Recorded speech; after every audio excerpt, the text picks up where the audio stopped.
Alors, bonsoir tout le monde. Avec un si beau chant qu'on est accueilli par l'Esprit Saint, on est déjà rempli de grâce, puis la soirée commence. Alors, mon nom est Louise Paquette. Je fais partie de 2 groupes de la Divine Volonté. Et puis, comme l'Esprit Saint n'est jamais mêlé, je peux découvrir le site de Mme Claire Landois, qui donnait des enseignements avec M. Marcel Laflamme, qui est l'auteur d'une quinzaine de livres dans la Divine Volonté et dans beaucoup d'autres thèmes. Et puis, j'ai communiqué avec eux pour les féliciter de ce qu'ils faisaient. Et puis, dans des échanges de courriels, M. Laflamme a eu comme au cœur de venir nous visiter à Saguenay, dans le royaume du Saguenay-Lac-Saint-Jean, qui est le plus proche du royaume de Dieu. Ça rime, hein? C'est pas facile. Bien donc. Alors, sans plus tarder, on va vous confier à M. Laflamme, qui a sûrement beaucoup de choses plus intéressantes à dire que moi. J'ai un petit message, c'est que le choix de ces livres vont être disponibles après la messe. En arrière, Gabriel va pouvoir vous indiquer. Alors, vous pourrez vous en procurer et puis de prolonger là-dedans et d'en connaître un peu plus. Monsieur Laflamme, on vous cède. Louise. Et pour les livres, on pourrait les expliquer un petit peu rapidement le contenu pour différencier ça en fonction de vos attentes. Alors, bonsoir à tous. Bonsoir. C'est notre 3e rencontre. Hein? Hier soir, nous étions une douzaine. Ce matin, 2 douzaines. Puis ce soir, 4 douzaines. C'est comme un entonnoir, mais par en haut. Là, on ouvre. Alors, parler de divine volonté, c'est une joie. Parce que le Seigneur nous confie ses secrets. On dit que c'est le cadeau des cadeaux. Hein? C'est le prodige des prodiges. Pourquoi? Parce que c'est Dieu qui il veut vivre en nous pour établir son royaume, le royaume de Dieu. Hein? Tel qu'il était chez Adam et Ève avant la désobéissance. On va voir toutes les explications. C'est grandiose. Puis c'est éminent, ça veut dire pas tellement loin, là, tout ça, là. Les changements, les mutations de société. Hein? Alors, on a eu beaucoup de plaisir à pénétrer le message ensemble avec déjà des bons groupes. Il y en a, c'est la 3e fois qu'ils vont voir des exposés, mais avec toujours une nouvelle famille, bien, ça fait des enfants différents. Hein? Bon, alors, si vous voulez, on va commencer par une prière. Une petite prière au Seigneur. Alors, au nom du Père qui m'a créé, au nom du Fils qui m'a sauvé, au nom du Saint-Esprit qui me sanctifie. Amen. Bien divine volonté en nous tous. Jésus, faisons cette activité ensemble. Répands tes bienfaits sur toute la création. Au nom de tous, je t'aime. Fiat.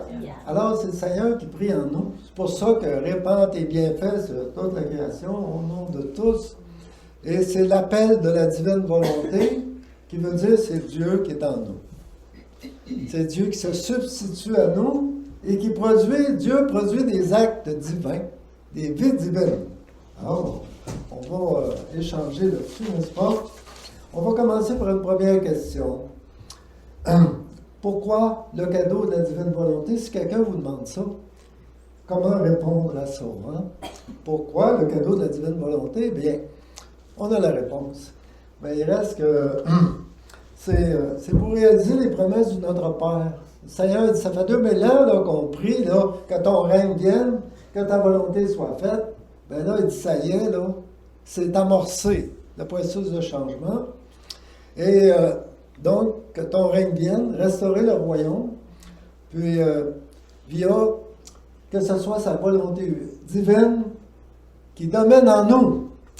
Il y a 8 000 milliards d'habitants à peu près sur la Terre, donc ça veut dire 8 000 milliards de volonté. Ça veut dire 8 milliards de conflits. Hein? Ou de volonté, ça c'est... Ma volonté, ça c'est... ça réfère aussi à l'ego, la domination, ça réfère à la misère aussi, puis les péchés. On a des inclinaisons au mal. Depuis que Adam et Ève ont quitté la divine volonté, le Seigneur a dit retournez-y, là. Parce que le 7e millénaire, là, qu'on va annoncer, là, il veut que ce soit bien beau et bon. Hein? Donc, la création, il veut qu'elle finisse très bien par rapport à ce qui a été amorcé au début. Puis, alors qu'actuellement, c'est la pollution, c'est la guerre aussi. Il ne veut pas finir la création comme ça, n'est-ce pas? Donc, ça, c'est un premier point, le royaume. Et notre exposé à soir va porter à mi-chemin sur le royaume. Donc, ça, c'est étendre ça sur toute la terre. Et la divine volonté, bien, c'est le mode de vie dans le royaume. Une autre moitié, OK? Alors, c'est pour réaliser aussi, accomplir les enseignements que le Seigneur donnait à Louisa Caretta de 1899 à 1938, 40 ans.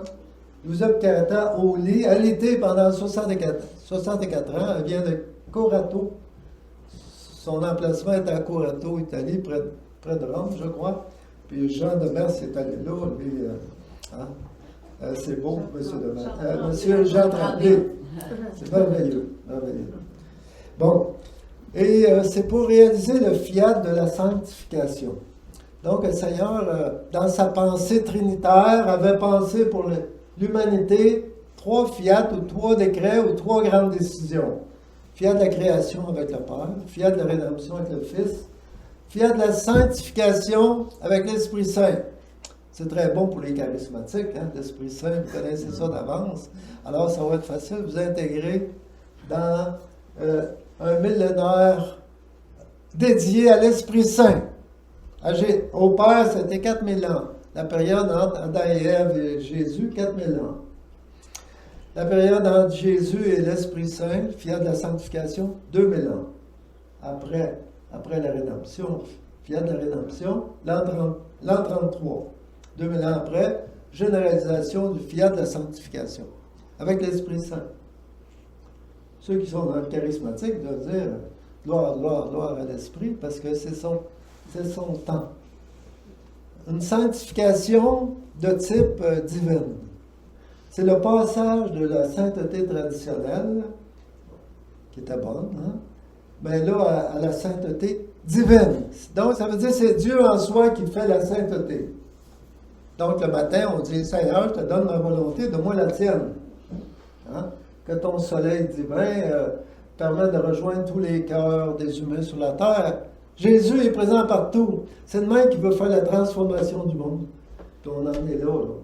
C'est par la transformation de la volonté humaine en divine. Le Seigneur dit, si je possède votre volonté humaine, je possède tout. Quand je me suis marié, moi, j'ai dit, je le veux. Ça, là, ça entraînait mon intelligence, mes comportements, attitudes, valeurs et tout. En lui donnant notre volonté humaine, là, ben, au début, longtemps, c'était quasiment juste une phrase intellectuelle, si vous voulez, mais là, de plus en plus, je donne ma volonté humaine, mais aussi avec tout mon être. Alors, mes pensées, mes paroles, mes actions, mon cœur, mon regard et tout. Donc, le but de ça, c'est qu'on devienne d'autres petits Jésus, là. Et que ce soit lui en soi on s'abandonne avec confiance, ce soit lui en qui, en tout cas, on s'abandonne, puis il prend le leadership, il se substitue à nous. On laisse simplement aller parce que on avait de beaux témoignages précédemment là-dessus, où des gens se laissent aller en Dieu, puis s'abandonnent. Alors, c'est ça la mutation. Mais pas tellement compliqué de dire Jésus, le matin, je te donne ma volonté, de moi la tienne. Ça, c'est le point de départ. C'est dans l'être. Puis, on lui donne notre cœur aussi, puis on se détache des autres amours. Puis, on vit dans l'intimité avec des cœurs unifiés. Puis, en lui donnant notre volonté, en changeant pour la sienne, savez-vous ce que ça fait? Ça fait une volonté fusionnée avec la sienne. Une volonté. Comme dans la Trinité, il y a une volonté. Hein? Il y a une volonté, c'est pour ça qu'ils ne se chicanent pas. C'est orienté en tout cas sur leur épanouissement mutuel. Là. Donc, nous, avec notre volonté humaine, par rapport à la sainteté traditionnelle. Les saints, traditionnellement, étaient unis, avaient des volontés unies sur la volonté de Dieu. Ceux qui connaissent Sainte Thérèse d'Avila, les sept demeures, la cinquième, c'est l'union de volonté. En divine volonté, c'est fusion de volonté. Avant qu'ils disent ça à Louisa Piccarreta, la façon de procéder, là, ça n'existait pas avant la fusion de volonté. Depuis Adam et Ève, il y avait juste eu Marie, puis Jésus qui est la volonté divine. Avec Louisa Piccarreta, il lui a enseigné, parce que là, on arrive à une mutation où Notre Père, le royaume, s'actualise, se réalise. Hein? Donc, dans la sainteté traditionnelle, deux volontés, humaines et divines, qui sont de plus en plus unies. La vie des saints, c'était l'union de volonté. Mais toujours volonté humaine et volonté divine. Avec la vie dans la divine volonté, le don de la divine volonté, c'est une volonté. La sienne. Sur la terre, là, quand on est dans la volonté divine, là, on ne chicane plus entre nous. Là, souvent, on fait de l'abnégation aussi avec d'autres personnes. Donc, on essaye d'épouser la bonté divine, puis lui, il va nous aider après ça là, à partager ses qualités divines. Parce qu'à chaque acte qu'on fait dans la divine volonté, on reçoit une vie divine, c'est-à-dire une qualité divine. Là, ce soir, ça réfère plus à une vie divine de sagesse. Des fois, c'est une vie divine de miséricorde, si on aide les gens. Vie divine de sainteté, vie divine de justice, vie divine de beauté, de bonté, etc. C'est ça, là. Puis progressivement, on vient qu'à lui ressembler, parce que Adam et Ève, qui avaient été créés à l'image et à la ressemblance de Jésus, de Dieu, à un moment donné, en quittant la divine volonté, le côté ressemblance a été touché, amoché, en tout cas, amoindri, parce que l'inclinaison au mal était là. Mais avec Jésus, sa rédemption, déjà, il apportait un remède. On fait des fautes, on va en confesse, on reprend, on se refait, puis ça s'améliore. Mais là, dans la divine volonté, avec le millénaire qui s'en vient, on va en parler, là, Satan, puis c'est marqué dans l'Apocalypse, Satan il est enchaîné pour 1000 ans. Et là, l'heure qui s'en vient là, est assez rapidement, c'est assez imminent. Il y a un renouveau là, qui va se faire globalement. Et nous, dans la divine volonté, on s'exerce. Il y a un petit groupe comme ça, ici c'est pas mal, un grand groupe, là. Mais il y a beaucoup d'âmes qui entrent avec le don de la divine volonté et qui prient notamment pour préparer les autres aussi à recevoir ce don-là. On va parler des timings, là. C'est quand ça, la généralisation du don de la divine volonté, les phases qui précèdent, les phases qui suivent, la nature et tout ça. Hein? Okay? Donc, alors, le fiat de la sanctification, c'est après le fiat de la création, numéro 3, par le Père. Et la période du Père, c'est Adam et Ève à Jésus, 4000 ans. La période du Fils, 2000 ans. Du fiat de la rédemption au fiat de la sanctification. Puis après ça, c'est un millénaire. On va ajouter des textes là-dessus. Pour, quatrièmement, alors si quelqu'un vous demande pourquoi vivre dans la divine volonté, c'est ça, l'application de notre Père, puis les enseignements sont tout élaborés. 36 tomes qui s'intitulent Le Livre du Ciel, parce que c'est des enseignements directs du ciel, de Dieu. Jésus dit, c'est moi l'auteur des livres. Ça s'intitule Le Livre du Ciel. Alors, plusieurs ici progressent dans les tomes, puis ils font des lectures là-dedans, puis d'autres lectures complémentaires aussi. Donc, quatrièmement, revenir à l'ordre, à la place et au but pour lequel on a été créés. Adam et Ève, ils étaient dans l'ordre divin. Ils étaient à la place, en faisant des actes unis à Dieu, où ils sont logés, où ils sont placés, là, pour s'épanouir selon leur talent. Et le but pour réaliser le royaume en soi, premièrement, et diffuser auprès des autres. OK? Donc, on poursuit. On va voir quelque chose en référence au royaume. On va voir à peu près 4 diapositives qui nous permettent de mieux connaître c'est quel le royaume de la divine volonté s'identifie à quoi. Puis à partir du milieu, on va voir plutôt comment vivre dans la divine volonté, les modalités, là, le quoi, le pourquoi, le comment, puis les résultats que ça apporte. Donc, on a une belle veillée en vue, là. On a assez de temps, mais ça passe vite quand même, hein?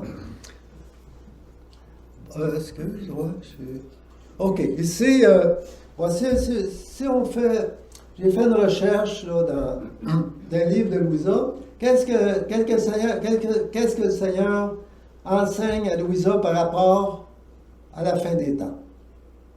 La question de fin des temps, là, c'est quoi la fin des temps? Au Québec, souvent, on va dire, la fin des temps, c'est pas la fin du monde. Hein? On entend ça. Hein? Bon, ben, la fin des temps, c'est la fin de quel temps, là? Bon, Jean-Paul II va dire, nous sommes au 3e millénaire. Mais nous, c'est vrai, c'est la fin de cette période-là, mais c'est aussi par rapport à Adam et Ève, c'est la fin de 6000 ans. 6000 ans. À partir d'Adam et Ève, à venir aujourd'hui, c'est 6000 ans. 4000 ans avant Jésus-Christ, puis 2000 ans après. Mais ça, c'est différent le début de la création, parce que la création de l'humain, là, c'était au 6e jour par rapport à la Genèse, hein? Puis le 7e jour, il s'est reposé. Donc, l'humanité est créée. L'humanité, personne avec des âmes, avec les facultés, les 3 facultés de l'âme, la mémoire, l'intelligence, la volonté, ça date de 6000 ans. Puis c'est vrai, là, les Juifs, là, ils ont la généalogie, là, ils vont dire, d'Adam et Ève à la Noé, là, on sait, là. Puis Abraham, c'est 1800 ans avant Jésus-Christ, puis etc. Là, ils ont les descendances de ça. Donc,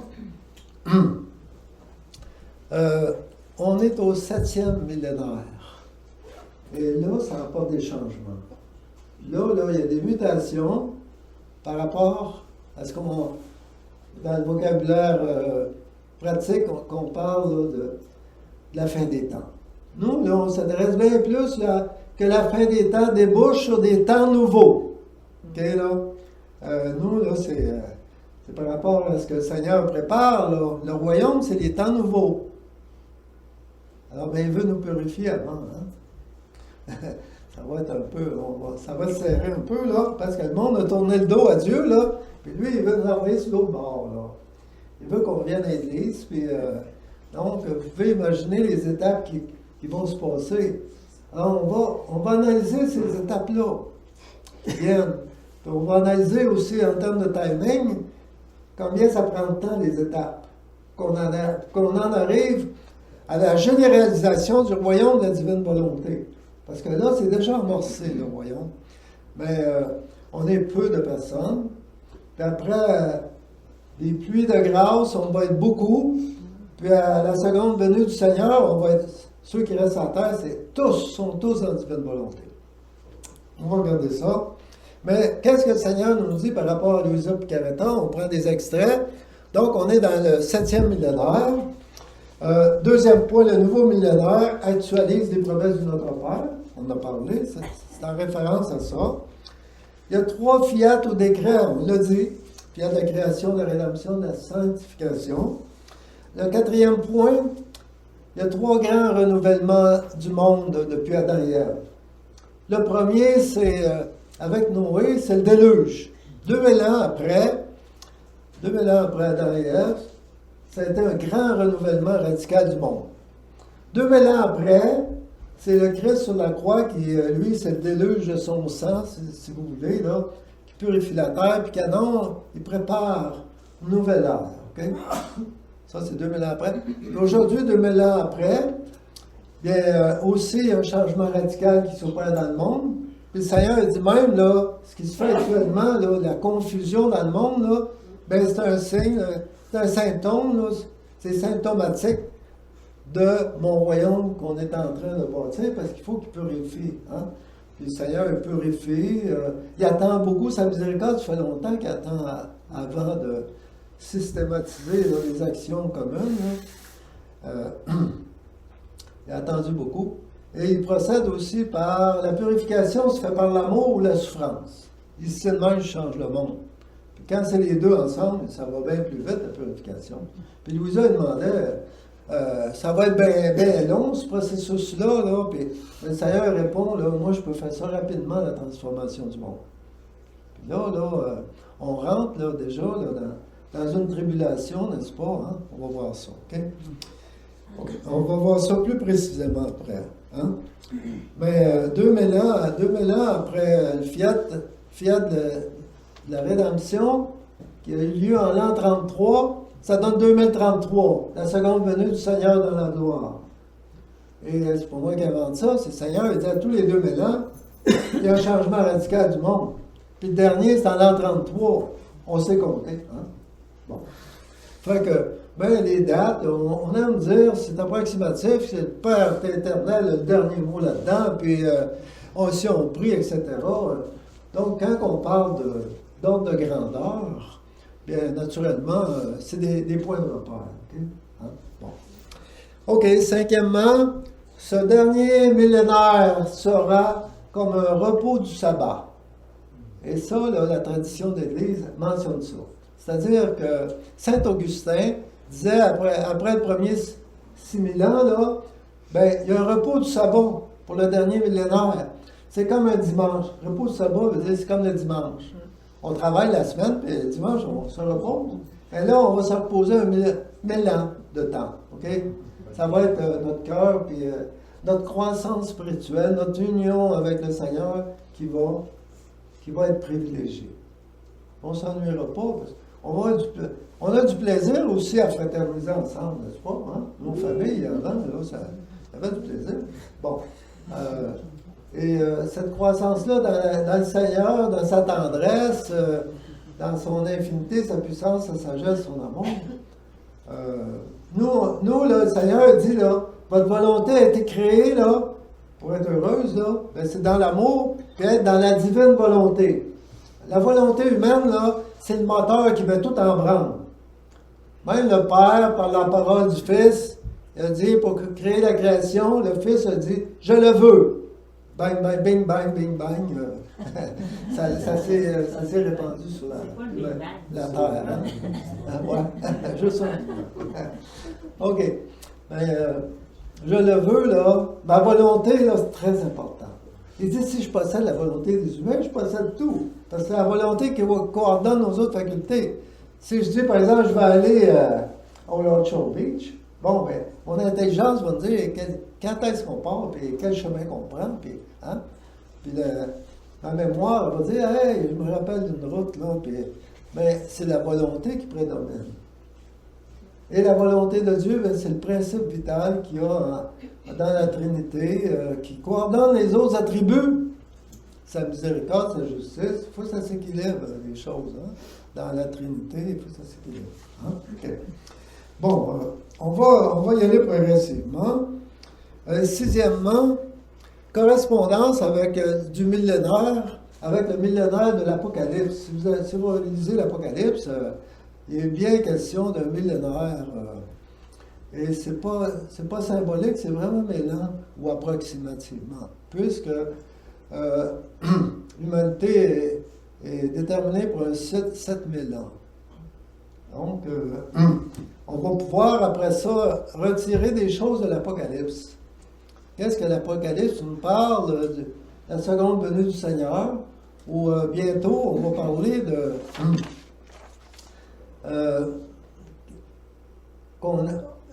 que l'Apocalypse est débuté, puis qu'on se situe au chapitre 6 de l'Apocalypse. Mais là, si on vous parle d'Apocalypse, avant, c'était l'horreur, l'Apocalypse. Hein? Mais chapitre 19, 20, il parle d'un millénaire où c'est la seconde venue du Seigneur qui vient, le Seigneur, il vient juger là, l'Antichrist. Là. Il vient l'éliminer avec tous ses acolytes, il garde les bons pour préparer pour le nouveau millénaire. Bon, on finit avec le 7e point. Ouais. Il reste 2 points. Le 7e point. Le nouveau royaume sera quasiment le paradis terrestre. Ça, c'est des paroles directement du Seigneur à Louisa Picaretta. Que la condition humaine retrouve sa splendeur première. Les prêtres disent ça, la préface, occasionnellement, la préface de la messe. Que la condition humaine retrouve sa splendeur première comme c'était avant la désobéissance. Vous avez déjà entendu ça, probablement, cette phrase-là. Hein? Aux messes, des fois, on dit ça. Et c'est une nouvelle terre, nouveaux cieux là, qui vont être remplacés. Nouvelle terre, même, physiquement, il va y avoir beaucoup de changements de peau, de température. Parce que là, si on passe notre temps dans un repos sabbatique, il va falloir que les fruits, les récoltes viennent plusieurs fois par année. Hein? Alors, on va faire un nouveau cieux, nouvelle terre. Puis, c'est la victoire de Marie, finalement. Marie, reine du royaume, avait dit à Fatima en 1917, à la fin, je vais triompher. Bon, on a dit tantôt que Satan est enchaîné pour 1000 ans. Et Marie, bien, ce triomphe-là, il est progressif. Hein? On va voir les étapes maintenant qui précèdent le second retour du Seigneur. Puis, c'est progressif. Ça va se faire... on va voir ça par étapes. Hein? OK. Bon. Alors, l'autre est très particulière. L'autre, si on... Alors, c'est notamment...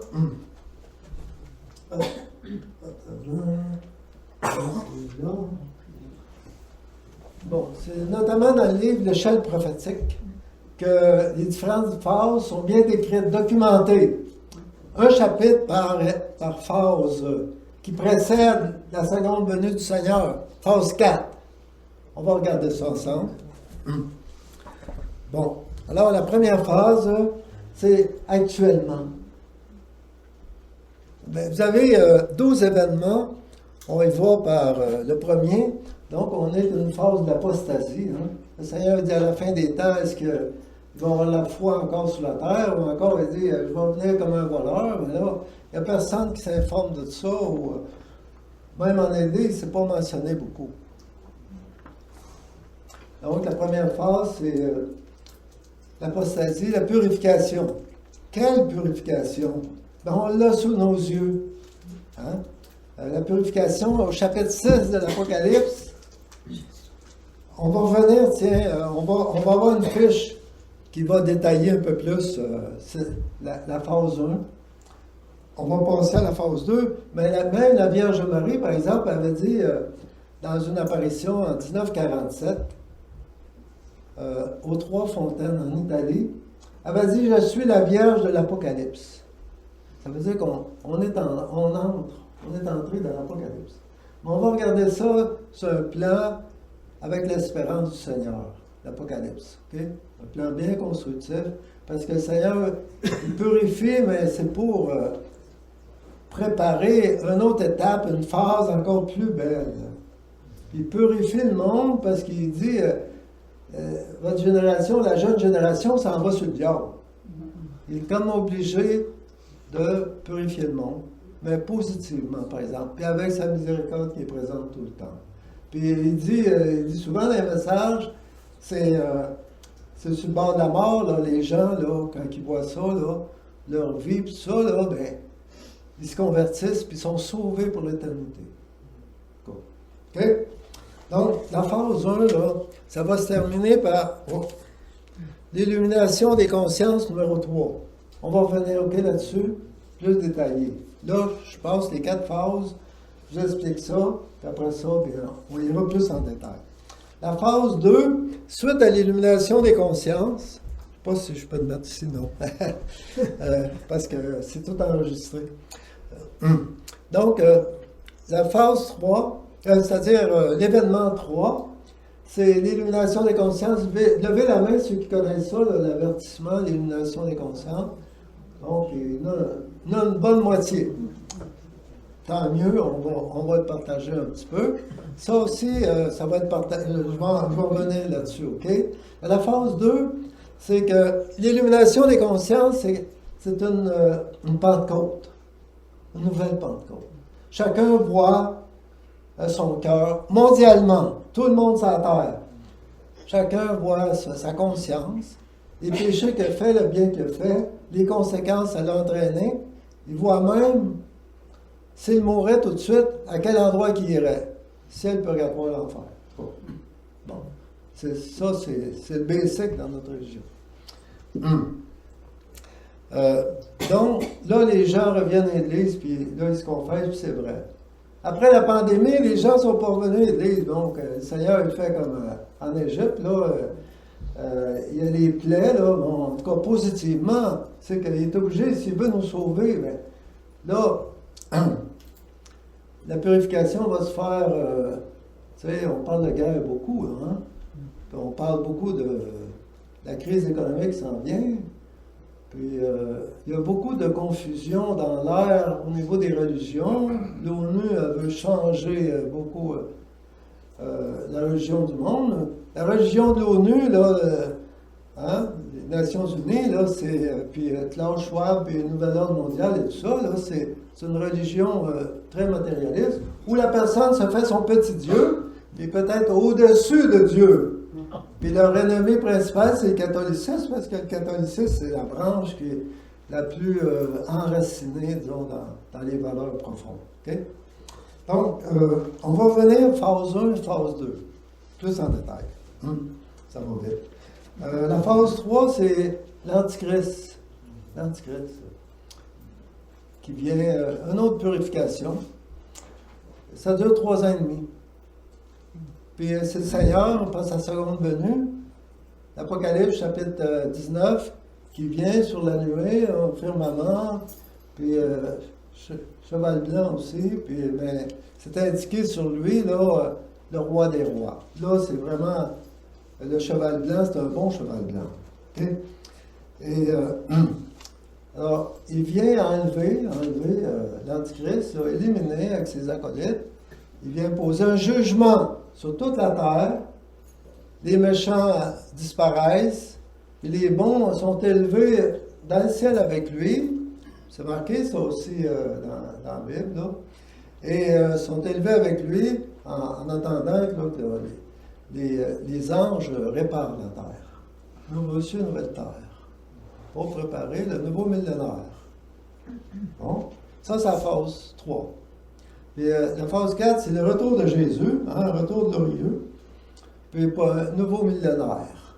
C'est marqué là, dans l'Apocalypse, là, il y a un millénaire avec Saint Jean, chapitre 19, il dit au moins 4 ou 5 fois le mot mélan. Puis les anciens, dans la tradition de l'Église, Saint Augustin, avec ses Lactances, écrivain ecclésiastique au 4e siècle, qui parlait aussi de...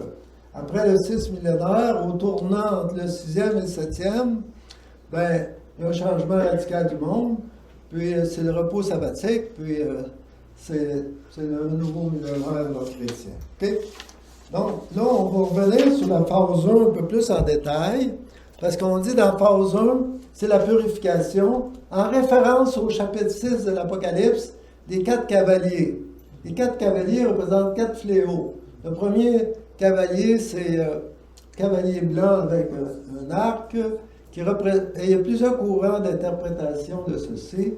Mais l'interprétation que je préfère la meilleure, c'est le cavalier blanc représente le faux Christ, puis représente aussi, parce qu'il est avec d'autres cavaliers qui annoncent des fléaux.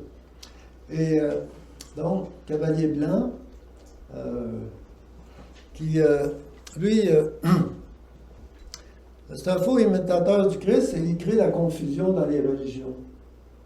Et tout est mêlé à un moment donné, puis ils veulent une agglomération de toutes les religions, puis abaisser, disons, le niveau, surtout du système capital, de la religion catholique, puis Donc, ça, là, ça s'est fait au point que même au sein de l'Église, mais souvent, il y a comme des orientations là, séparées entre les cardinaux et ça. Hein? Cavalier blanc, le cavalier roux, le deuxième, représente la guerre. La Troisième Guerre mondiale, si on va plus précisément. Poutine, il parle souvent, on va utiliser le nucléaire, l'intimidation. Hein? Mais ça, on ne joue pas longtemps avec la guerre nucléaire. Hein? OK? Mais ils vont prolonger la période, puis le Seigneur, il aime aussi un petit peu allonger le temps pour qu'on ait le temps aussi de changer. Hein? Et le troisième cavalier, le cavalier noir, représente la famine et la crise économique. Ça aussi, ça sent bien la valeur de la monnaie. Là. Il y a un autre système monétaire qui est en train de s'établir là, avec le BRIC. Là. Il y en a qui connaissent ça ici. C'est la monnaie qu'ils sont en train de créer, là, Brésil, Chine, l'Inde et la Russie, hein, notamment. Et la monnaie, les dettes américaines, tout ça, là, à un moment donné, ça peut tomber, surtout s'il y a une guerre en même temps. Okay? Quatrième cavalier verdâtre représente un peu la dévastation de la Bible, puis beaucoup de morts. Si bien qu'au chapitre 6 d'Apocalypse, l'ange a autorité sur le corps de la population mondiale. L'ange de justice. Okay? Peut-être que ça vous fait peur, toutes ces choses-là, mais c'est toujours le Seigneur pour changer le monde. Période de purification. La deuxième étape, la deuxième phase, on va voir la beauté de la deuxième phase. Parce que à la fin de la première, l'illumination des consciences, et là, c'est les gens reviennent à une paix intermédiaire. Les gens reviennent à la nouvelle évangélisation. Il y a un grand monarque. Quels sont ceux qui sont au courant de ce que même la Vierge de la Salette, ici, Michel Marcotte notamment, la Vierge de la Salette, on est dans sa maison, elle va annoncer une période de une trêve de paix qui durait quelques années. Et elle va annoncer sur un grand roi pour la France. Donc, le grand monarque, on va voir ça aussi plus en détail. Je passe à ça, là. La phase 2, là, un peu plus en détail, OK? On va aller... OK, attends un peu. Je suis là. Ouais, OK. Bon, on est encore en phase 1, par exemple. Regarde, la phase 1, on parle des 4 cavaliers. Il y aurait aussi là-dedans le 5e sceau, parce que dans phase 1, ça réfère au chapitre 6, mais il y a les 4 premiers sceaux, c'est des cavaliers, mais le 5e sceau, c'est une purification mineure, si vous voulez. Mineure. Vous savez, il peut y avoir, à un moment donné, avec la guerre, là, il peut y avoir disons, la loi martiale. La loi martiale, là, on a ça dans la guerre, les gouvernements peuvent faire ce qu'ils veulent. Donc, ils peuvent dire, on ferme les églises. C'est une forme de purification. Hein. Mais c'est surtout avec l'Antichrist que ça va être pire. Mais on va parler d'alternatives aussi. Hein. Regarde, la première phase, on a dit purification, mais aussi rénovation. Puis là, on réfère à Garamandal. La Vierge de Garamandal a 4 messagers, 4 visionnaires, si vous voulez. À 4 filles, là, annonçaient notamment, aussi il y avait le grand miracle, mais notamment l'avertissement ou l'illumination des consciences. L'avertissement, on dirait, c'est pour ceux qui sont... Leur âme est plus dans le péché mortel. Hein? L'illumination, c'est plus positif. Ceux qui vont en confesse vont être libérés, puis l'illumination, ça va être très positif. Toi, ta mission, c'est ça, puis le Seigneur est positif, hein? Puis voilà les charismes que tu reçois pour réaliser ta mission. Puis ainsi de suite avec les autres aussi. Donc, c'est quoi l'illumination? Conchita, c'était la plus âgée des 4 messagères. Alors, elle définit ça, là. Chacun sur Terre, aura une expérience intérieure mystique, dans laquelle elle pourra voir son état d'âme, à la lumière de la justice divine. Avec les yeux divins, la personne se voit. Parce que le Seigneur dit, maintenant tout le monde est mêlé, là, il ne sait plus le bien ou le mal, c'est tout mêlé. Donc, s'il veut nous aider, bien, premièrement, il nous fait positivement l'illumination des consciences pour voir ce qu'on a fait depuis notre jeunesse, ce qu'on a fait de bien et de mal. Et les conséquences que ça a eues. Hein? Donc, il faut passer par là, puis ça va être vu de façon très positive et les gens... Mais ceux qui sont dans l'état de péché mortel, il serait mieux d'aller à la confesse avant. Parce que là, eux autres, ils vont se voir à tous les péchés depuis... puis surtout ceux qui ont des péchés non confessés. Donc, le Seigneur, positivement, il veut qu'on revienne à lui. Puis il utilise une approche là, très positive, là. Mieux se connaître, mieux s'évaluer, pour mieux, après ça, s'unir à notre Créateur et avoir du bonheur avec lui. On a été créés par lui, pour lui. Notre volonté humaine est heureuse dans la volonté divine. Et là, le Seigneur, il dit, vous marchez la tête en bas et les pieds en haut. C'est tout en désordre sur la terre. Mais là, il dit, on va revenir correct, droit, puis on va s'amuser ensemble, comme on s'amusait avec Adam et Ève avant la désobéissance. Des plaisirs sains, S-A-I-N-S. Donc, peut-être lire un petit peu la dernière citation en bas. C'est une citation de la Vierge à Don Gobi. Pendant que tout semble s'écrouler, c'est le cas actuellement aussi, l'Esprit d'amour remplira l'Église de nouvelles splendeurs. Et il renouvellera le monde entier à partir de ses fondations. Ça va emmener la conversion des Arabes, l'Islam, la Chine, la Russie, tout ça. Et éventuellement aussi Israël. Hein? Donc c'est très positif. Puis, toujours à la phase 2, bien, c'est un temps de paix et d'évangélisation pour tendre vers le royaume. Hein? Le royaume se divise en deux blocs. Le royaume plus, on pourrait dire, terrestre, parce qu'on vit avec un corps, dans une matérialité, dans un contexte. On est fait comme ça. Puis l'autre partie, c'est le royaume divin pour notre âme. Notre âme est divine. Donc, pour le royaume terrestre, tout est plein d'espérance. Là, c'est la paix intermédiaire qui se réalise dans le monde, avec le grand monarque qui est affilié avec 12 rois, puis avec ses alliés, là, et les princes. Ça, c'est mentionné, là, prophétisé là, par des prophètes très crédibles. Et dans le livre ici, c'est très bien documenté. Là. C'est qui a dit ça? Puis, même le curé d'Ars a mentionné qu'il y aurait un roi en France. Sœur Faustine, c'est plein. Don Gobi, il en a parlé beaucoup de ça.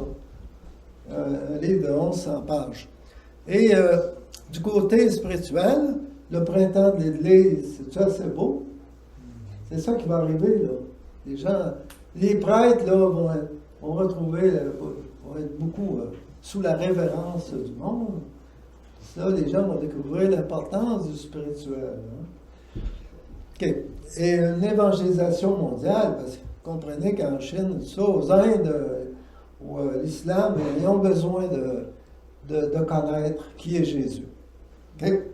Donc, c'est plein d'espérance. Ça, c'est la phase 2. La phase 3, on passe assez rapidement. Phase 3. Je reviens en arrière.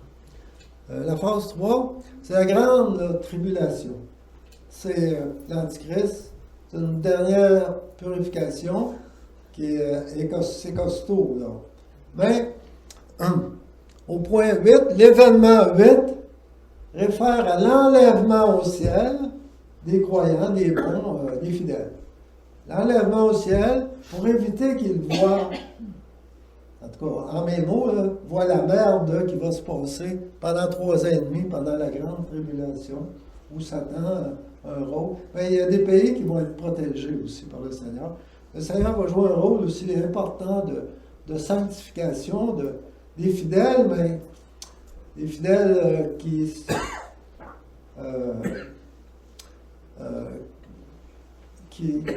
dont la profondeur là, de sanctification est légère.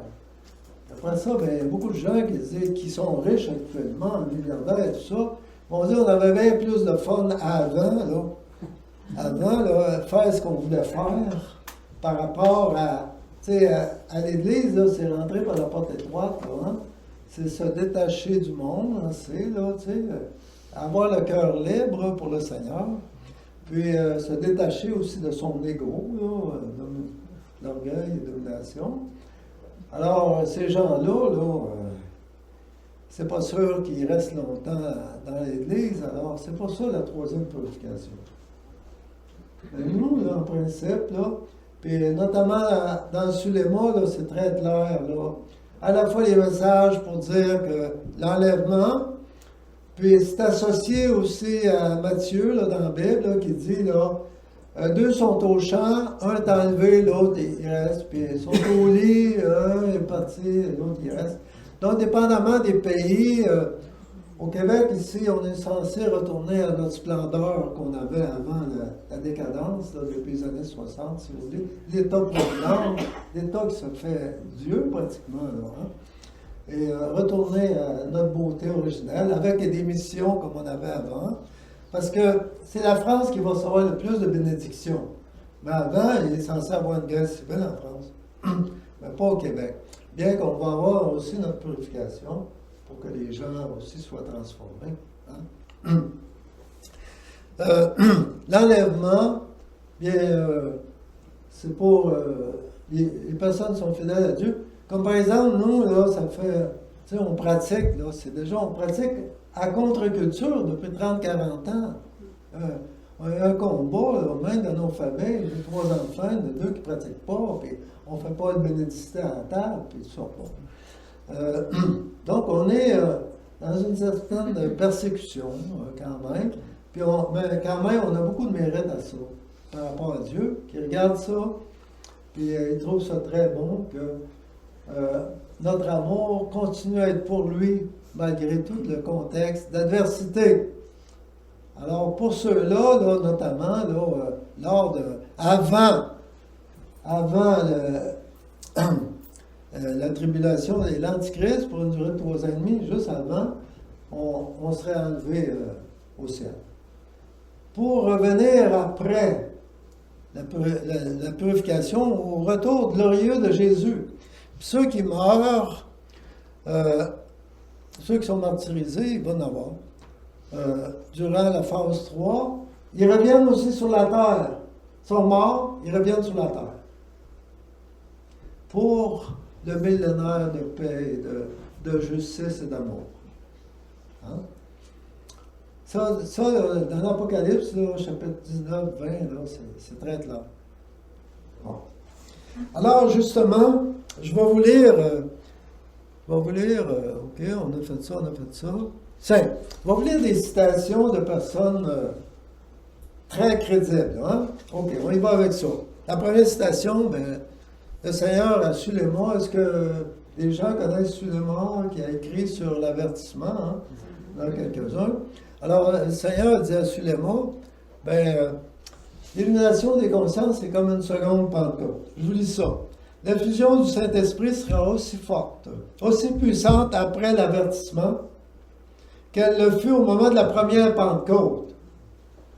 Donc, la Pentecôte, la seconde Pentecôte, là, est sinon plus forte que la première Pentecôte avec les apôtres qui ont été complètement changés. Okay? Ce qui se manifestera sera si grand qu'il n'y a jamais eu rien de pareil depuis le commencement du monde. L'illumination des consciences est universelle en même temps pour tout le monde. Ça dure à peu près 15 à 20 minutes par personne, où la personne se voit avec les yeux de Dieu. C'est différent qu'avec nos yeux. Bon, alors, moi, je sais que souvent, par rapport au passé, des fois, j'ai des remords, donc je vais vider mon sac. Hein, je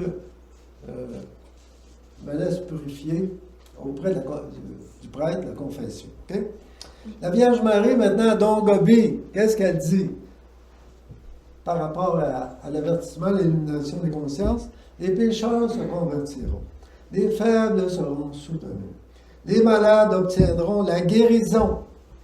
Il y aura beaucoup de guérison pendant cette illumination-là, qui va être semblable à quand Saint Paul est tombé en bas de son cheval. C'est ça l'illumination. Saint Paul a vu sa vie, puis, ou semblable à quand on arrive au ciel, le jugement qu'on reçoit. L'illumination des consciences, à l'échelle mondiale, pour 8 milliards d'habitants, ça va être de ce niveau-là. Tu vois ta conscience avec les yeux de Dieu depuis ta naissance, avec les conséquences que ça a entraîné. Bon. Ceux qui ont dénigré l'Église depuis 40 ans, là, les prêtres, là, pédophiles, c'est peut-être juste 1% des prêtres, et pourtant, on généralise partout, c'est même plus facile. Là. Bon. C'est pas tout à fait correct, hein? Bon, et les fourvoyés reviendront à la maison du Père. Puis, laissez-moi dire qu'il y en a beaucoup qui vont nous dépasser. Tu sais, Saint Paul, là, c'était le pire, hein? Il est devenu le meilleur. Ça va être pareil, là. Il y en a qui, pour faire comme les autres, ou comme ça, ils chargent contre l'Église, n'importe quoi. L'Église, c'est nous, puis c'est des humains, puis le Seigneur, au lieu de dire, comme Luther, bon, ben, il y a des défauts, là, dans l'Église, on part une nouvelle religion, compétitrice avec la religion mère. Ou c'est Henri IV, ça, qui était divorcé, puis il voulait donc abandonner le pape, abandonner la Vierge, puis on part, c'est moi qui va nommer les évêques, hein, le roi d'Angleterre, là, avec le protestantisme, l'anglicanisme, OK? Oh, bon, regarde, il dit même, les victimes de la séparation, de la division, retrouveront leur pleine unité. Il y a beaucoup de divisions dans nos familles et tout ça. On va retrouver l'unité. C'est beau, hein? Ça, c'est des gens super crédibles. Puis les apparitions de Marie à la Salette. Si vous regardez, là, vous avez un cellulaire avec Internet, bien, regardez ça, là. Marie, Notre-Dame de la Salette, qui prévoit une trêve de paix mondiale, et un grand roi qui va monter sur le trône en France, et régnera pendant quelques années. On pense que ça peut être 5-6 ans avant l'Antichrist. Mais lui, là, le roi, on va passer à ça bientôt, là. Oui. Bon, le roi, en tout cas, va s'associer. On a parlé qu'il va y avoir des alliés, d'autres rois ou présidents de compagnie avec des princes. Avec des princes, OK? Des princes, puis le Québec aura probablement son prince. Le peuple qui est le plus béni du Seigneur, ça va être la France. Parce que c'est la fille aînée de l'Église. Le Seigneur, lui, il retourne toujours à l'original. Il refait les choses comme elles doivent être faites. Le peuple français régicide, il a tué son roi en 1789, mais pas le Québec. Le peuple québécois n'a pas tué de roi, là, parce qu'en 1763, on était passé sous le régime anglais. Après ça, ben, OK. Mais le peuple québécois demeure, comme la France est la fille aînée de l'Église, hein, en 496, c'était la première nation de l'Église catholique, sous Clovis. Mais c'est comme si le Québec, c'est la Nouvelle-France, le Québec, c'est la fille aînée de la France. Les bénédictions de la France vont s'adresser aussi au Québec. Notre projet de société, là, hein, en France, le Seigneur prépare ça, là, une société d'abord modèle qui va servir pour les autres pays, puis une société humaine, là, où la personne humaine va être la fin, puis small is beautiful, puis dans l'écologie, puis PME, puis tout ça, petite organisation. Puis peut-être qu'au Québec, on a déjà eu les sommets socio-économiques. On serre les coudes pour rebâtir l'économie, mais ça va crouler à un moment donné. L'État, patronat, syndicat, mouvement coopératif, on travaille ensemble et on crée une entité là, avec aussi des valeurs très profondes. Où la finalité de l'organisation, c'est l'humain.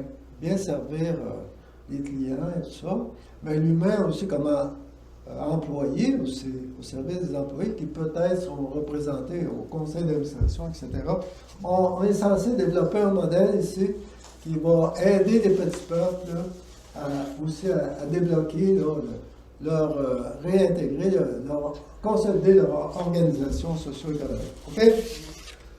On y va. là, c'était la partie du royaume. C'est assez, ça donne des chaleurs un peu. Hein? On vous a fait passer au travers de phrases, là. C'est tout documenté comme faut. Puis, l'illumination des consciences, là. Si je reviens, par exemple, si on se pose la question, ben, c'est quand ça arrive, ça, là, les 4 phases. Ben, on a dit que la 4e, là, le retour de Jésus, là, tu sais, la nouvelle société, c'était en 2033. Bon, l'Antichrist, c'est 3 ans et demi, c'est en 2030. C'est curieux que Klaus Schwab, avec tout le mondial, l'agenda, c'est 2030. Les satanistes prévoient que le gouvernement mondial, qui veut dire l'Antichrist, là, parce que ça va être un gouvernement mondial, c'est 2030. Puis nos calculs, en se basant sur le christianisme, c'est 2033, la venue du Seigneur, puis l'Antichrist dure 3 ans et demi. Il débute en 2030. C'est curieux, ça. Ils n'ont pas lu Louisa Picarata. Oui, ils n'ont pas lu Louisa. Puis, il y a l'illumination des consciences, ils ne connaissent pas ça. Alors, Satan, il veut imiter le royaume qui est annoncé par nous. Ils sont en train d'imiter le royaume. Ils sont en train de bâtir leur royaume. Puis, ils disent, si vous êtes pauvre, ben là, vous allez être content. Hein? Donc, les milliardaires, avec leur coco, là, avec leur rationnel, leur logique, ils se bâtissent un système pour que le peuple soit un peu des numéros. Puis eux autres, puis même, ils veulent réduire la population avec Bill Gates et tout ça.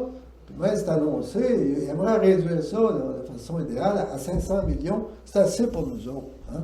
Mais regarde pour eux autres, là, les milliardaires, c'est eux qui définissent leur projet de société pour leur bien, sans tenir compte des gens, là, notre épanouissement intégral et tout ça, la finalité, tout ça. Là. Pour eux autres, l'humain, c'est... Alors, imaginez comment Dieu est bon. Il va faire cesser ça progressivement, en respectant la liberté des gens. Pour Dieu, là, ça, c'est une des premières qualités, parce qu'on a été créé à l'image de Dieu. Et avoir la liberté, c'est ça qui nous rend le plus semblable à Dieu. Puis avoir la liberté, c'est très relié à la volonté aussi. Hein? Donc, là, on passe à la deuxième partie de notre exposé. On va faire ça assez vite. Au début, on avait dit pourquoi la vie dans la divine volonté. Hein? On avait dit en référence aux promesses de notre Père, les écrits de Louisa. Là, on va passer à c'est quoi la vie dans la divine volonté. OK? Si quelqu'un vous demande ça, c'est quoi la vie dans la divine volonté? Ben là, on dit premièrement, c'est un échange de volonté avec le Seigneur. Le Seigneur, il n'a pas décrit de formule spéciale, mais il a bien dit, par exemple, comme principe, on échange notre volonté. Le matin, on fait une prière. Seigneur, je te donne ma volonté, donne-moi la tienne. Moi, j'ajoute que ton soleil divin, parce que souvent, la volonté divine est associée à un soleil qui répand la chaleur et la lumière surtout. Que ton soleil divin gouverne en moi pour que tout ce que je fais rejoigne tous les cœurs. Un peu comme le soleil rejoint toutes les parties de la création exposée. Et deuxième point, ça va se réaliser d'un parfait accord avec Dieu parce qu'on lui donne notre volonté. On dit, Dieu, fais ta volonté, ce que tu veux faire avec moi. Parce que tu avais prévu, même d'aller du ciel, tu avais prévu des choses pour moi. Tu m'as créé en un tel endroit, avec tel talent, pour réaliser telle mission. Dans la Bible, on dit, c'est Saint Paul qui dit ça, hein? Nous avons été créés pour réaliser les œuvres que le Seigneur nous a préparées. Mais beaucoup, ils font des courbes, mais le Seigneur, il fait des droites avec des courbes. Tu sais?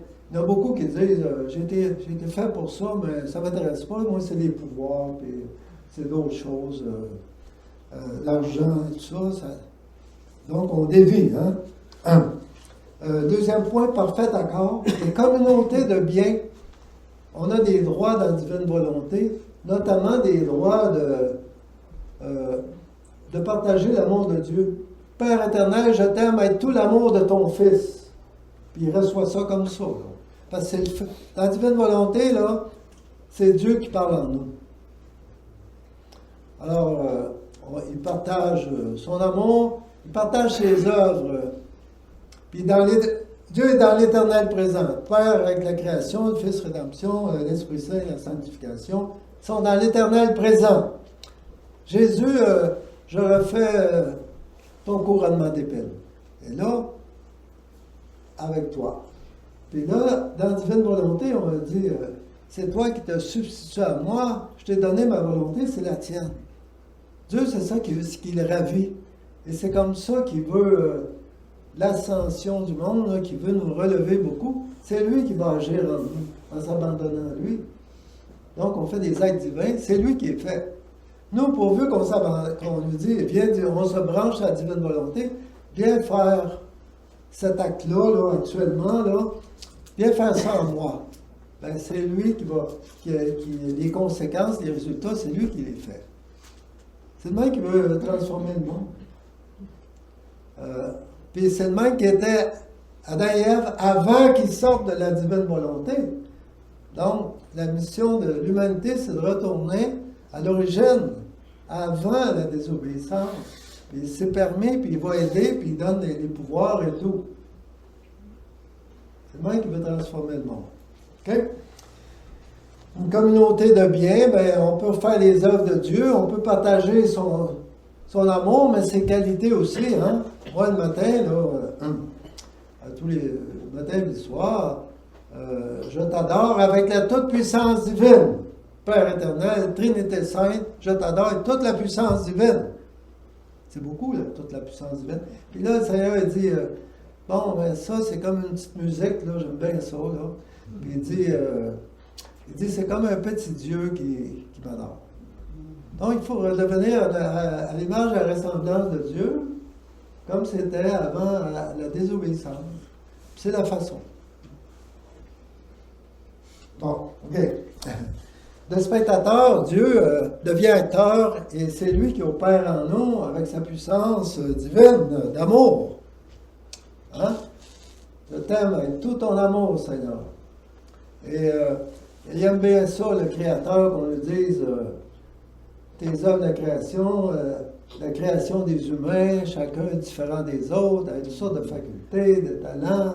Il aime bien ça qu'on lui dise Seigneur, je t'aime pour avoir créé tout ce monde-là, puis on a hâte qu'on fraternise comme on fait à soir, hein? Qu'on partage, puis qu'on grandisse en toi surtout, qu'on s'épanouisse, qu'on développe nos talents. Puis, et là, le Seigneur, il dit à ce moment-là, vous retournez à votre beauté première, comme c'était les amusements qu'il y avait avec Adam et Ève avant la désobéissance. Et Dieu, troisièmement, il est spectateur, acteur en nous. On lui dit, avant de faire un acte, on se branche sur la divine volonté. On dit, viens, divine volonté. Notre prière d'ouverture, viens, divine volonté. Jésus, faisons ça ensemble. Ça suffit, là. Même, on peut dire fiat. Ou Louisa Picaretta a dit, toute ma journée, Seigneur, je te dis, je t'aime. Tu sais, le matin, là, en offrant tous ces actes du jour, et on appelle ça des actes préalables, là. Puis aussi, elle échangeait sa volonté avec Dieu. Hein? Okay. Et ça donne une fécondité divine. Hein? Parce que les actes de Dieu sont infinis, éternels et parfaits et complets. Les actes de Dieu en nous, supposons qu'on dit chapelet un petit peu, canter un peu, tu sais. Mais on fait ça dans la divine volonté. Lui, là, il récupère ça. Puis lui, ses actes sont parfaits, complets, infinis, éternels. Okay? Bon, on retient ça. Ça, c'est quoi? C'est quoi la vie dans la divine volonté? C'est l'agir de Dieu en soi qui se substitue en nous et que lui, il fait des actes divins qui sont répandus, diffusés de façon dans l'infini. Ça dure éternellement. Ce qu'on fait à soir, on a fait la prière et tout ça, ça va durer éternellement. On va regarder tout à l'heure comment ça se transforme. On va prendre, ça s'en vient bien, là, on est rendu, là, comment qu'on vit dans la divine volonté, c'est quoi? Tantôt, c'était le royaume qui s'en vient, là, c'est le mode de vie dans le royaume. OK? Bon, alors c'est assez facile à expliquer. Vous avez deux cercles, là, à gauche, la fusion de volonté, puis des cœurs unifiés. Ça, c'est le matin, habituellement, on fait ça. Mais c'est bon que ça dure toute la journée aussi. Donc, le matin, on dit, Seigneur, je te donne ma volonté, donne-moi la tienne. C'est fait. OK, là? Puis, il faut le ressentir aussi. Je t'ai donné bien, là, bien dans ma volonté. Mais aussi, moi, j'oubliais un peu ça avant, numéro 2, les cœurs unifiés. Parce que les cœurs, là, c'est l'amour. Puis les cœurs, c'est le carburant. Puis le Seigneur dit dans la divine volonté, il y a 2 dimensions bien importantes. L'amour et la volonté. La volonté, c'est comme la puissance. Puis l'amour, c'est ce qui alimente la volonté. Plus tu aimes Dieu, plus tu vas faire des aides dans la divine volonté. Tu sais. Plus tu es présent avec Dieu, plus tu penses à l'appeler. Parce que notre gros problème, on a vécu toute notre vie dans la volonté humaine, puis là, on prend ça en main, puis on fait notre travail. Puis moi, j'écrivais sur ordinateur des connaissances à la divine volonté, puis j'avais oublié de l'appeler. J'étais tellement concentré que j'écrivais comme ça, là, travaillais, mais me semble que j'étais dans ma volonté humaine. Imagine, j'écris sur la divine volonté, je suis dans la volonté humaine. Puis c'est pas facile, c'est exigeant à vivre. Hein?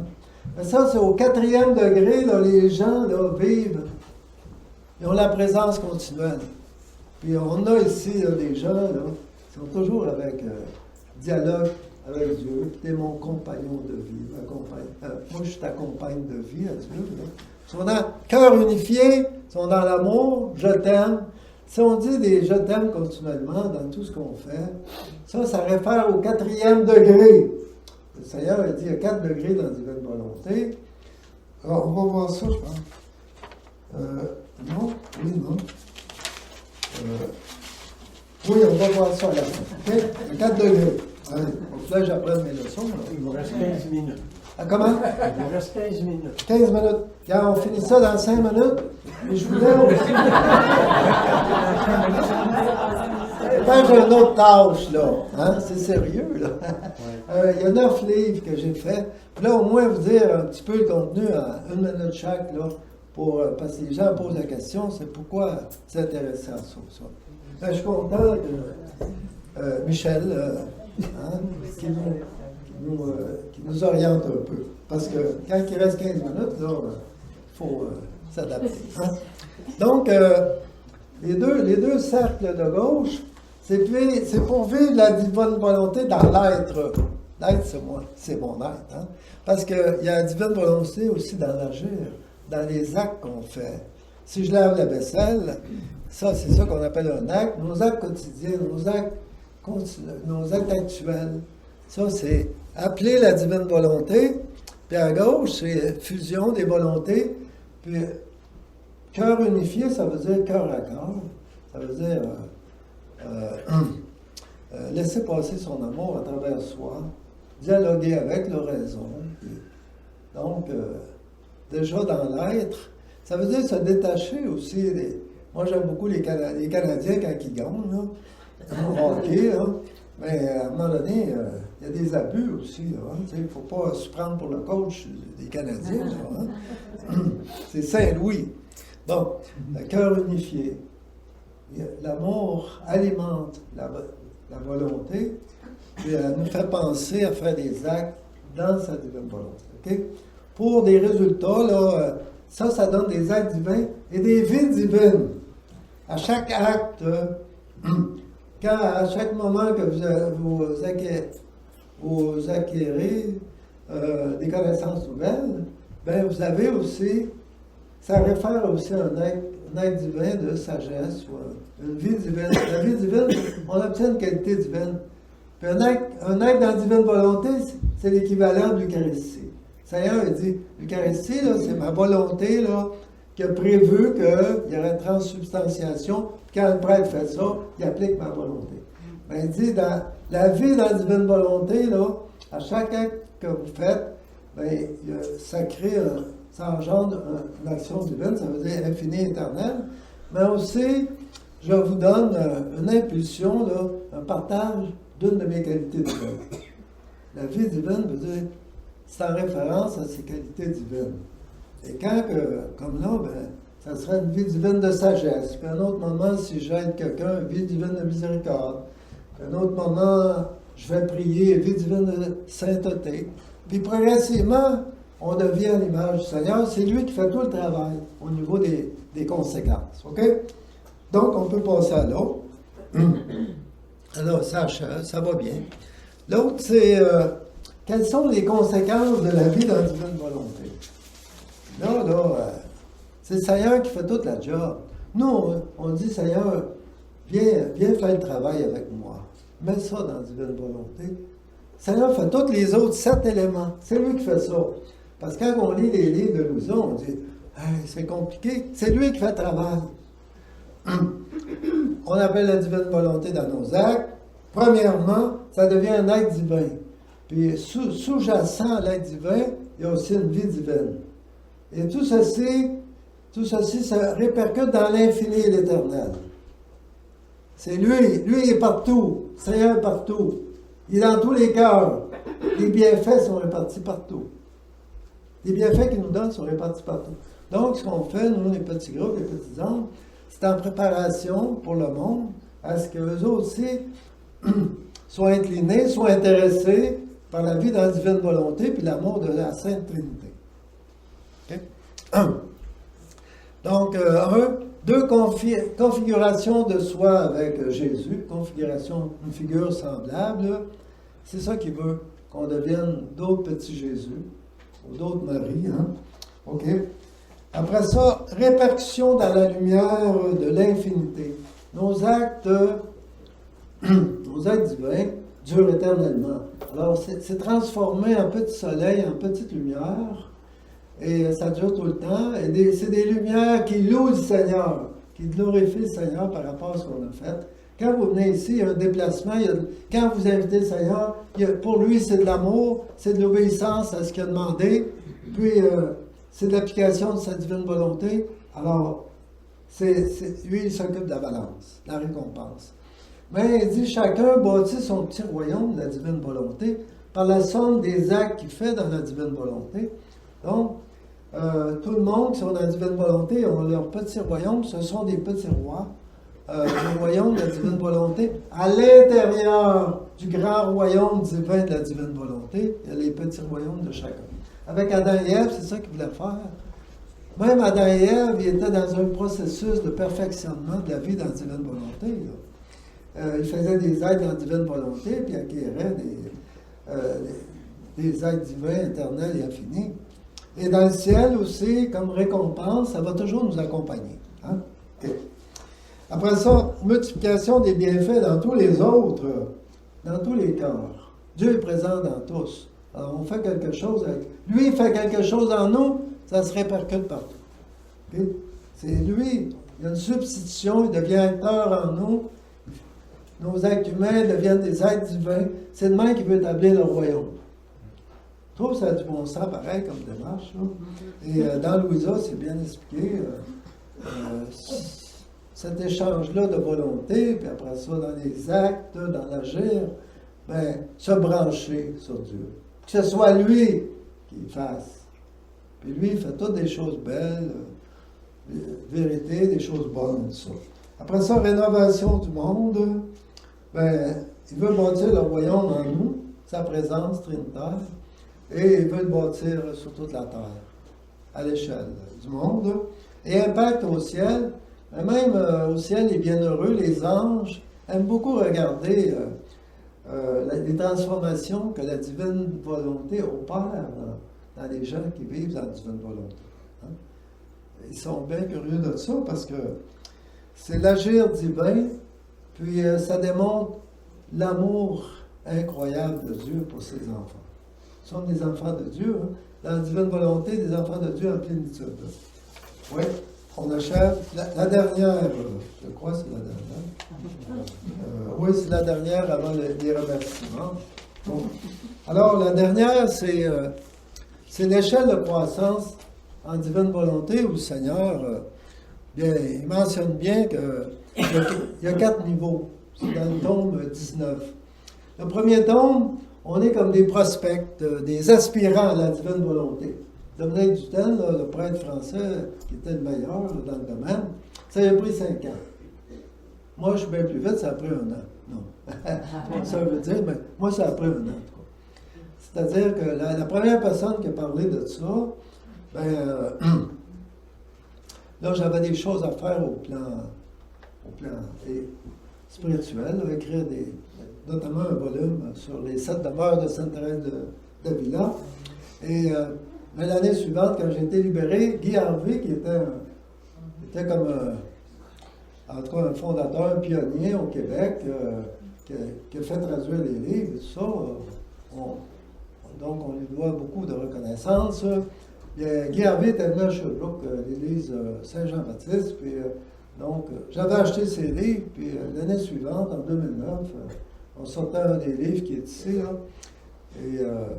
et ce livre-là était comme le premier dans le monde francophone. En Europe, c'était édité par les éditions du Parvis. Puis les plus grands en France, ils lisaient ce livre-là, qui était, si vous voulez, le seul qui existait, fait par les francophones. Donc, Schonheim, ou Dominique Dutel, ou son frère Jean-Jacques Dutel, ont appris avec ce livre-là, qui est ici, là. Après, donc, là, il y a les débutants. Les débutants, ben, ils se consacrent à la divine volonté. À un moment qu'une personne veut, là, qui fait les premiers pas pour entrer dans la divine volonté, elle reçoit le don de la divine volonté, mais sous forme de prêt. Parce qu'au début, on vit une partie dans la divine volonté, une autre partie dans la volonté humaine, puis on voyage un peu. Hein. Et là, c'est les débutants. On commence à faire les prières du matin, on commence à offrir des actes dans la journée. Père Non, il disait, ben, au moins mettez un acte le matin dans la divine volonté, puis un autre acte, c'est pour accroître toujours le processus. Hein? Puis, on parle de rondes aussi. Les rondes, c'est des louanges aux 3 personnes de la Sainte Trinité. Au Père, Fils et Esprit Saint, en fonction de leur œuvre, création, rédemption, sanctification. Puis, des prières de louange, mais aussi avec le Fils, c'est réparation. Le Père, c'est louange pour sa création. Puis, le Père nous dit, à chaque fois que vous utilisez quelque chose de la création, disons du papier, ben, moi, je vous donne, je vous dis, je vous aime. Par tout ce qu'il nous offre par la création, je vous aime, je vous aime, je vous aime, je vous aime pour frères et sœurs et tout. Alors, nous, ceux qui sont dans la divine volonté, ben, ils louent le Père. Suivant des rondes, une série de louanges. On prenait une soupe ce midi, puis je disais, regarde, des petits pois verts, puis des haricots, et tout ça. On peut faire une ronde, c'est-à-dire le remercier pour plusieurs éléments de la création. Okay? Donc, après ça, il y a les progressants. Moi, je me situe à ce niveau-là, si vous voulez. Là. Les progressants sont de plus en plus dans la divine volonté. Ils font des lectures dans Louisa Picaretta, puis des lectures pertinentes à la divine volonté. Ils ont une demi-heure peut-être par jour. Ils font peut-être partie d'un cénacle de la divine volonté, un groupe. Et il reste 5 minutes à peu près. Là. Et il y a les vainqueurs, c'est-à-dire vainqueurs avec le Seigneur. Okay? Ça, c'est le 4e niveau. Ceux-là sont toujours en présence du Seigneur. Donc, ils font toujours des actes dans la divine volonté. C'est le plus haut niveau. Puis je pense qu'il y en a ici plusieurs qui sont déjà au plus haut niveau dans la divine volonté. Moi, je trouve ça facile à comprendre, là, ce qu'on a dit. Là. Les prières du matin, c'est dans l'être. On est unifié avec Dieu, fusionné. Puis dans l'agir, ben, à chaque fois qu'on fait des actes, aussi, on les fait dans la divine volonté. OK? Je termine pour quelques explications sur les livres qui vont être sur la table en arrière. OK? Hein? Pertinent à ce qu'on enseigne. Peut-être. Les questions. Ben, si on veut finir à 8 heures, on n'a pas le temps. Ben, moi, je peux être ouvert là, aux questions, pas de problème. Mais il faut que je parle un peu des livres qui est ici. Okay? Donc, le premier livre que j'ai écrit, c'est Les 7 demeures de Sainte-Thérèse d'Avila, dans la sainteté traditionnelle. Mais il ne faut pas lier avec Louisa Picaretta. À l'âge de 23 ans, elle était rendue, elle était dans la sainteté traditionnelle avant, au septième demeure. Donc, on appelle ça le mariage mystique, on est toujours avec Dieu. L'année suivante, elle recevait le don de la divine volonté. Bon, c'est comme, les deux premiers, c'est comme des préalables. Peut-être que vous avez lu aussi des livres de Léon Lachance sur l'être d'amour et tout ça. Moi, j'ai fait une synthèse des livres de façon opérationnelle, pratique, thématique. Lui, il a ça par ordre chronologique. Moi, c'était thématique. Donc, détachement, union, et tout ça. Et les thèmes. Et avec des exercices, 25 exercices, puis à peu près 28 témoignages de personnes qui ont lu ça, qui ont été changés. C'est comme une sainteté. Jean-Paul II parlait des nouvelles et divines saintetés. Alors, ici, il y a des éléments aussi de la nouvelle sainteté. Okay? Bon, voilà 2 livres préalables à la divine volonté. Après ça, j'ai sorti 5 livres sur la divine volonté. Le premier, c'est un premier pas avec Louisa Picaretta. Il y a plusieurs centaines de citations des livres de Louisa là-dedans. Parce que des fois, c'est dur de lire les 36 livres, là, c'est très long, de Louisa. Mais ici, on sort les principales citations par rapport à des thèmes encore. Hein? Et après ça, j'ai sorti un livre, Un soleil, ça c'est des prières pour vivre dans la divine volonté. C'est assez axé là-dessus. Bon. Après ça, c'était l'envol. C'est traduit en allemand, ça, en Europe. L'envol 1, si vous voulez, pour les débutants. C'est assez populaire. Et l'envol 2, c'est plus profond. C'est axé beaucoup sur amour et divine volonté. C'est les 2 dimensions. Et après ça, le dernier, c'est un collectif. 14 auteurs, dont les meilleurs au monde. Yanouzi, Father Brown, Daniel O'Connor de New York, professeur de New York. Donc des Américains, puis des Français, puis des Québécois. Okay? Que ta volonté soit faite. Hein? Donc là, on a les 5 livres. Puis je finis avec... on a 2 autres livres qui parlent, qui sont l'eschatologie. Hein? L'eschatologie veut dire l'analyse des temps à venir, l'étude des temps à venir. Donc, c'est l'échelle prophétique qui parle beaucoup des phases, ça a été inspiré de ça. Puis, il parle du second retour, puis des spiritualités pertinentes à la vie dans la divine volonté, tout ça. Puis, le dernier aussi qui a été sorti, c'est Message fort par rapport à qu'est-ce que c'est l'illumination des consciences, ou l'avertissement. Il est censé arriver à peu près dans 6 mois. Donc, dans moins d'1 an. Un changement radical de l'humanité avec la conversion de l'islam, puis l'Inde, puis tout ça. Alors, on a peut-être 2 minutes pour plusieurs questions. Puis peut-être pas parce qu'il y a une messe, hein? Oui, puis organiser l'hôtel. Organiser l'hôtel. Pour la messe. Il faut arrêter. Ceux qui ont des questions après, ils iront voir. Oui, une chose que je veux vous dire, je peux vous envoyer le PowerPoint. Si vous m'écrivez, en bas, on voyait un petit peu mon adresse courriel, mais l'adresse courriel, c'est Marcel Laflamme, dans un mot. Marcel Laflamme, dans un mot, hors commercial, vidéotron.ca. OK? Si vous m'écrivez, mais je vais laisser en tout cas une copie de PowerPoint, je vais envoyer ça aux organisatrices, là. Et sûrement au Saint-Michel. Puis peut-être ceux qui le demandent, envoyez le PowerPoint. Hein, qui va vous aider beaucoup à tout avoir là, ce qu'on vient de dire. Et lorsque vous sortirez la copie là, de tout ça, du PowerPoint, bien, vous aurez la présentation. C'est tout?